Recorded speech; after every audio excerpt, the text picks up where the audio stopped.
गुर्जर मन की बात। गुर्जरों के मन की बात तो 9वीं अनुसूची में 5% आरक्षण की है जो पूरी नहीं हो पा रही है। क्या वजह चल रही है और आगे क्या कुछ रणनीति है? गुर्जरों के मन की बात बहुत सारी हैं, उनमें प्रमुखता से तो 9वीं अनुसूची है। अब 9वीं अनुसूची में 5% आरक्षण क्यों नहीं डल पाया अभी तक, उसका जवाब मेरे पास नहीं है, वो डालने वाले के ऊपर। 2 चिट्ठियां जा चुकी हैं, एक 2019 में, एक 2020 में केंद्र सरकार को कि एमबीसी का 5% आरक्षण जो है उसको 9वीं अनुसूची में डाला जाए। हम इंतजार कर रहे हैं कि ये डल जाए। कोर्ट केस भी चल रहा है 9वीं अनुसूची क्या 5% आरक्षण के ऊपर। हम चाहते हैं कि किसी भी सूरत में आरक्षण के ऊपर कोई आंच नहीं आनी चाहिए और संवैधानिक तरीके से इसके ऊपर एक कवच लगना चाहिए जो कि 9वीं अनुसूची से लगे।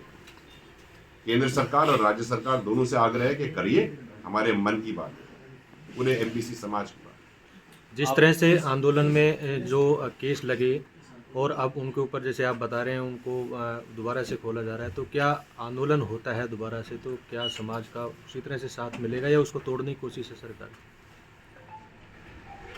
अगर आंदोलन जैसी स्थिति बनती है, जो कि मुझे नहीं लगता कि मुख्यमंत्री जी चाहेंगे कि ये स्थिति बने, लेकिन अगर ये बनती है और हमारी चीजें हमारी जो संवैधानिक मांगे हैं, जो मांगे जो समझौते जो हस्ताक्षरित है सरकारी कैबिनेट मिनिस्टर से, चाहे इस सरकार के हों चाहे पिछले रहे हों, उन हस्ताक्षरों के अगर मायने हैं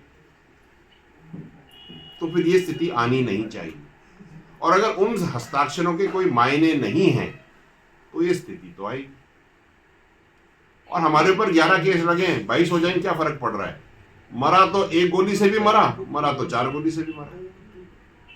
समाज को नहीं मरना, बात आप समझिए। अभी आरक्षण को लेकर आपने बात कही, कहीं ना कहीं ईडब्ल्यूएस को आरक्षण जब से मिला है तो एक मुद्दा चल गया है कि आर्थिक आधार पर आरक्षण होना चाहिए, लेकिन क्योंकि मूल भावना के खिलाफ भी है कि जातिगत आधार पर आरक्षण होना चाहिए, तो इस पर आपका क्या कहना है? देखो, हमारा आरक्षण तो जातिगत भी है और हमारा जो आरक्षण है वो इकोनॉमी पर भी है। ठीक है, हमारे यहाँ क्रीमी लेयर का बेंचमार्क लगता है, जो क्रीमी लेयर में होता है उसको आरक्षण नहीं मिलता। तो हमारे यहाँ तो बड़ा सीधा है, लेकिन हम ये चाहते हैं आरक्षण तो आपने दे दिया, लेकिन उसकी क्रियान्विति तो करो। टीका लगा करके थप्पड़ लगाने वाला काम क्यों कर रहे हैं?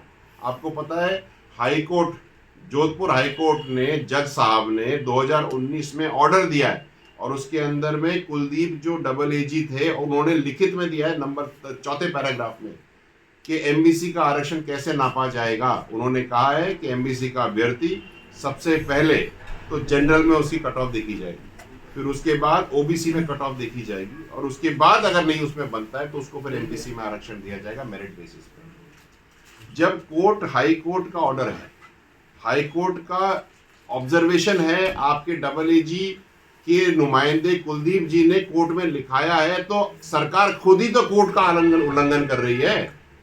तो हम लोग पटरियों पे क्यों नहीं जाएंगे? अब क्यों नहीं संघर्ष करेंगे?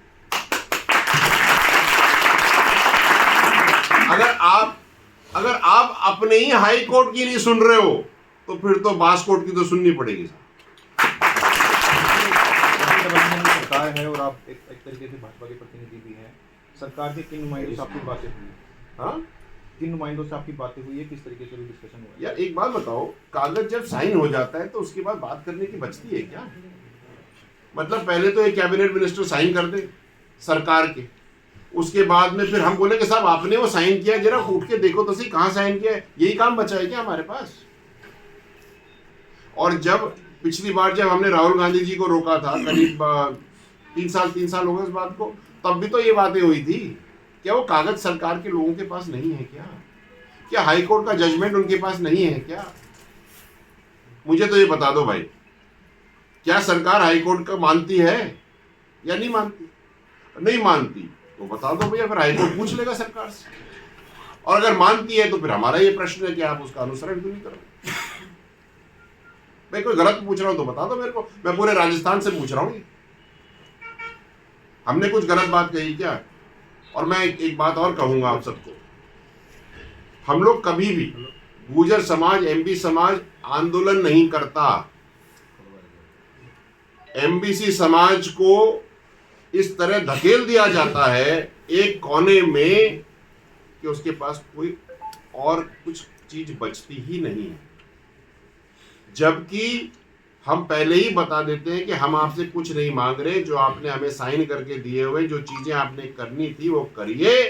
42 केस वापस हुए आपके मीडिया की तरफ से, जिसका धन्यवाद भी दिया गया लोगों ने।